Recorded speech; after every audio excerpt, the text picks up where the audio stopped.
2019 তুমি ব্যাক করলে, কিন্তু লাগেজপত্র ওখানে। হ্যাঁ আচ্ছা ঠিক আছে, একটা মানে বাড়ি ছেড়ে দিয়েছি আমি। আচ্ছা তখন তুমি, আচ্ছা এইখানে বলে রাখি যে এতবার তুমি যাতায়াত করছো, বাড়ি তোমার কি কলেজ পাড়াতেই নাকি এই জায়গাটা? না, তখনও কলেজ পাড়াতে বাড়ি। আমি এই বাড়িটা শুরু করি 2013-তে। জায়গা কিনেছো? হ্যাঁ, জায়গা কিনে বাড়ি স্টার্ট হয়েছে। আচ্ছা, আমাদের একটা কোম্পানি লাগবে। তখন কি টাচ নার্সিং হয়েছিল? হ্যাঁ আচ্ছা আচ্ছা আচ্ছা আচ্ছা। এইটা কিনেছি। বাবা দাঁড়িয়ে থেকে এই বাড়ি ওই বাড়ি, কলেজ পাড়া বাড়ি, এটা দুটো বাড়ি ছিল। আচ্ছা, আমি বাবাকে বলেছি। কলেজ পাড়া এখন আছে? হ্যাঁ, ওটা ভাড়া? কোম্পানি আছে। তাই নাকি? হ্যাঁ। ওটা কোন জায়গা বলতে এক্স্যাক্টলি? ওইটা হচ্ছে এসি গলিটা ঠিক উল্টো পাশে গলিতে। তুমি রূপকদার বাড়ি, রূপক লাহিড়ী? রূপক লাগি না, তুমি যাবে হচ্ছে লালটু জেঠু আছে, লালটু প্রধান ছিল যে, এসি কলেজের উল্টো দিকে। হ্যাঁ হ্যাঁ গেলাম। তার আগের গলিটাতে, ওখানে ধোপার গলিটাতে ঢুকলাম। ঢুকে এই সাইডে 1 2 3 4 5 6 নম্বর বাড়িটা দেখবে জারানটেক লেখা আছে। আচ্ছা, এবার এখানে বলবে রাখি রাজীব, জানি না আমি, অনেকেই জানি না, গ্রিন কার্ড পাওয়ার ক্রাইটেরিয়া কি থাকতে পারে? গ্রিন কার্ড পাওয়ার ক্রাইটেরিয়া হচ্ছে অনেক ক্রাইটেরিয়া আছে মোটামুটি। হ্যাঁ, গ্রিন কার্ড হচ্ছে তোমাকে 6 বছর কাজ করতে হবে, তাও তোমাকে অ্যাপ্লাই করতে হবে। অ্যাপ্লাই করার পরে তোমার যদি কোনো মানে তুমি যদি ব্যাপক পারফর্ম করো, তোমার এগ্রিমেন্টেশন সব কোম্পানি কাজে যায়, কোম্পানি বলে হ্যাঁ you can be assigned agreement. আচ্ছা, তো কোম্পানি যদি তুমি ভালো কাজ করো তাহলে কোম্পানি এমনি এসে করে দেবে। তো ইজি, অত সহজ টাফ জিনিস না। মানে তুমি যদি 6 বছর থাকো না, তুমি যদি মানে তোমার কাজটা যদি মেন হয়, তাহলে তুমি না গ্রিন কার্ড পাওয়া কোনো চাপে না। আমার বন্ধুরা সব গ্রিন কার্ড পেয়ে গেছে। আচ্ছা, গ্রিন কার্ড পেলাম মানে আমি রেসিডেন্সিয়াল পেয়ে গেলাম, ফেসিলিটি পেয়ে যাবো। আচ্ছা, এবার আর একটা প্রশ্ন, সেটা গ্রিন কার্ডের পরে, গ্রিন কার্ড পাওয়ার পরে কিন্তু তুমি ভোট দিতে পারবে না। আচ্ছা, তোমার গ্রিন কার্ড থাকার পরে 3 বছর পরে সিটিজেনশিপ পাওয়া যায়, তারপরে ভোট দিতে হবে। এবার তুমি তাহলে ওই আমেরিকাতে ঠিক করেছিলে যে থাকতে থাকতে আমি নিজের একটা না, আমি সুইজারল্যান্ডে ঠিক করেছি যে আমি নিজে একটা কিছু করবো। আমি সুইজারল্যান্ডে ঠিক করেছি, আমি জলপাইগুড়িতে তো কিছু করবো। আচ্ছা, আমি ছেলে পেলে বাইরে যায়, কেন আজকে বাইরে যাচ্ছে, তখন তো মানে কিন্তু সব ছেলে চান্স পাবে না। তাহলে আমি সুইজারল্যান্ডের ফ্লেভারটা জলপাইগুড়িতে করবো। 2008-এ যখন আমি সুইজারল্যান্ড যাই, 2019-এ যখন আমি গেলাম, তোমাকে এখানে প্রজেক্ট আনলে তো হবে না, জলপাইগুড়িতে টায়ার 3 সিটি, একটা কোম্পানি খুললাম তো হবে না, আমার প্রজেক্ট লাগবে তো, আমার ছেলে পেলে স্যালারি দিলাম। তো আমি না যখনই যেই কোম্পানিতে কাজ করি, আই ইনভেস্ট অন পিপল।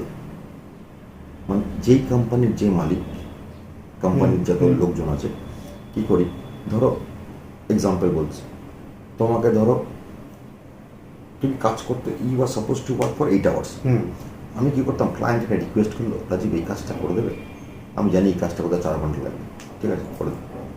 এই যে তুমি মানুষের ফেথ, যে এই ছেলেটা দিলেই কাজটা হয়ে যাবে। সেকেন্ড হচ্ছে এই ছেলেটা যা এগ্রিমেন্ট আছে তার বাইরেও একটু কাজ করে দেবে, রিকোয়েস্ট করবে।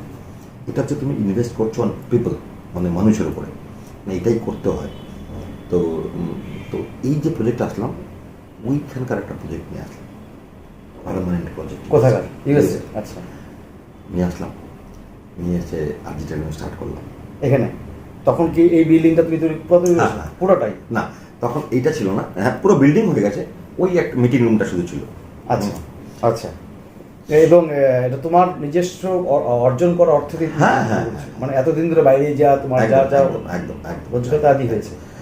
একটু লোন নিতে হয়েছে অর্জন দেখে, ওই বাড়িটা যখন হচ্ছিল না, ওই বাড়িটাও সঙ্গে সঙ্গে স্টার্ট হয়েছে, তো লোন নিতে হয়েছে, তো লোনটা শোধ হয়ে গেছে। আচ্ছা, তাহলে বলা যেতে পারে যে রাজীব তোমার এই ডিউরিং দিস টাইম, এই যে তোমার যা যা তোমার মূলধন তোমার হয়েছিল, আমি এটা বলতে চাইছি এই কারণে যে সব ইনভেস্ট এখানে হয়েছে। হ্যাঁ, আমি সেটাই, সব ইনভেস্ট এখানে হয়েছে। কেন বলছি কেন ইনভেস্ট হয়েছে, আমি বিজনেসে একটা কথা হচ্ছে টাকা দিয়ে টাকা তৈরি করতে হয়, টাকা দিয়ে টাকা উঠে যায়। মানে কি হলো, লোকে বোঝে, লোকে বলে যে চাকরি নেই বাকরি নেই, তোমাকে না চাকরি উঠছে দাদা, তোমাকে বুঝতে হবে যে তোমাকে একটু না আপডেট থাকতে লাগবে, যে আমি কোন জায়গাটায় গেলে চাকরি পাবো। আমি তোমাকে আজকে বলছি, আমি তো ড্রোন কোম্পানি ছবি স্টার্ট করছি, যেহেতু আমি আইআইটি থেকে ড্রোন নিয়ে পড়ছি। আচ্ছা, এই ড্রোন কোম্পানি পরে আসছি, আমি আসবো এটা নিয়ে। তাহলে তোমার আজকে এই যে এই কোম্পানিটা, আমাদের এখানে জাস্ট নার্সিং এর পাশে যেটা, এই কোম্পানিতে তুমি কি কাজ করো? শুধু আইটি? হ্যাঁ, শুধু আইটি। এখানে দুটো ফ্লোর আছে, হ্যাঁ। একটা ফ্লোরে তুমি করছো হ্যাঁ। একা, না না না, তোমার স্টাফ আছে? আমি বলে দিচ্ছি। তো এই ফ্লোরটাতে শুধু কি হয়, পুরো প্রসেসটা বলে দিই। আমি কলেজ থেকে সেকেন্ড ইয়ার উঠাই, যে কোনো কলেজ থেকে, মেনলি জলপাইগুড়ি গভর্নমেন্ট কলেজ থেকে সেকেন্ড ইয়ারে উঠাই। Second year? কিন্তু ফোর্থ ইয়ারে আচ্ছা, সেকেন্ড ইয়ারে উঠাই, ক্যাম্পাসিং করো? হ্যাঁ। হ্যাঁ, ক্যাম্পাসিং করি। এটা বিরাট ব্যাপার না, একদিন তুমিও সেই ক্যাম্পাসিং থেকে এরকম আছে আমার। হ্যাঁ। আমি যখন সেশন দেই তখন আমার মনে পড়ে কোনো একটা দিন আমি হ্যাঁ, আমি তো এখানে বসছি, ঠিক। কি করি, আমার আমার ক্যাম্পাসিং না ক্রাইটেরিয়া একদম আলাদা আলাদা। তো আমি তো IBM এ থাকলেন প্রায় 2000 ছেলেপেলে রিক্রুট করেছি। আচ্ছা। আমি ইন্টারভিউ স্মার্টাতে ওটাই এখনকার কোম্পানিতে ওদের না, আমার মনে হচ্ছে কোথাও না একটা, মানে আমার তো এখানটায় IBM তো IBM বিশাল কোম্পানি, আমাকে যদি জলপাইগুড়ি কোম্পানিটাকে আমি যদি কালকে নাও থেকে যদি কোম্পানিটা চালাতে হয়, তাহলে আমাকে এর গ্রাউন্ড ফ্লোরটাকে স্ট্রং করতে হবে। একদম। তো এই গ্রাউন্ড ফ্লোরটা স্ট্রং করার জন্য আমি যখন ক্যাম্পাসে রিক্রুটে যাই, তখন আমি ফার্স্ট দেখি হচ্ছে টপ ক্লাস আমি নিই না, প্রিম আমি নিই না, আমি নিই মিডিওকার স্টুডেন্ট। গ্রেট। মিডিওকার নেই। এবার মিডিওকারে আমার ইন্টারভিউ হচ্ছে, দেখো সফটওয়্যারটা তোমাকে আমি শেখাবো, তুমি একবার শিখবে না, দুইবার শিখবে না। দেখো সাম দাম দান ভেদ, আমি তোমাকে শিখিয়ে ছাড়ো, কোন দিকে যাবে তুমি। আমি দেখি সেটা যখন নেই, কতবার তুমি ব্লাড দিয়েছো, কটা তুমি গাছ লাগিয়েছো, কটা বন্ধুর জন্য তুমি রাত জেগেছো, পরীক্ষার টাইমে শুনে নি বাবা কি করে, তুমি কটা বন্ধুকে পাশে বসিয়ে পড়িয়েছো, তুমি হয়তো পড়াশোনায় ভালো, তুমি কটা বন্ধুকে বই কিনে দিয়েছো।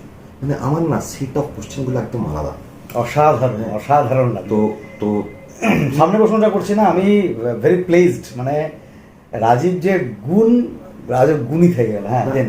নাহলে না তুমি সমাজ তৈরি করতে পারবে না। হ্যাঁ, দুর্দান্ত। তো আমি এই যে আমি কয়েকদিন আগে আমার একটা বন্ধু মিলে ব্লাড ডোনেশন ক্যাম্প করেছিলাম, 116টা ব্লাড হয়েছে, 116টা। আজকের দিনে দাঁড়িয়ে 30 ইউনিট করতে পারি না আমরা। নন পলিটিক্যাল 116টা ব্লাড ব্যাংক বলছে ইটস এ রেকর্ড। মানে যত বড় নার্সিংহোম আছে, মানে পুলিশের আছে, কেউ 116টা করতে পারে না। সম্ভব। হ্যাঁ, 30টাও যথেষ্ট আমার মনে করতে। কেন হলো বলতো, আমার তো আর্মি অফ কনসালটেন্টস রেডি, কেন আমি রিক্রুটেড করেছি এই বেসিসে, তাই না? তো আমার তো স্টুডেন্ট রেডি। তো আর আমার ছেলেপেলেগুলো না একটা ক্লাস ক্লাস ক্লাস মানে তোমাকে একটা, আর তুমি যেখান থেকে তুলছো কোন স্ট্রেন থেকে তুলছো? আমি সব স্ট্রিম, সব মেনলি আমি CSIT নেই, ঠিক আছে, মেনলি, ঠিক আছে।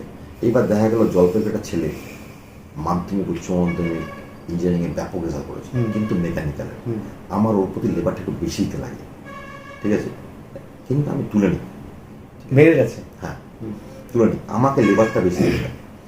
তো এখন না আমাকে আর লেবার দিতে হয় না, মানে আমার না সেকেন্ড ক্লাস লিডারশিপ তৈরি, আমার পরের লেভেল রেডি। আচ্ছা, আমার পরের লেভেলে 4টা লিডার তৈরি করে দিয়েছে, মানে এখন আর আমার কোনো হেডেক নেই, নতুন ছেলেপেলে আসবে, ওরা ট্রেনিং দিবে। তাহলে এই ফ্লোরে তুমি আছো, তাও তোমার আন্ডারে কজন আছে এই মুহূর্তে? এই ফ্লোরে হচ্ছে আমি আছি, আমার যেই ব্যাচটা আমার ট্রেনিং দেওয়া হয়ে গেছে, সেই ব্যাচটা ছেলেপেলে চাকরি পেয়ে গেছে, চাকরি পেয়ে গেছে। আচ্ছা, বাহ। মানে আমার আর কোনো টেনশন নেই।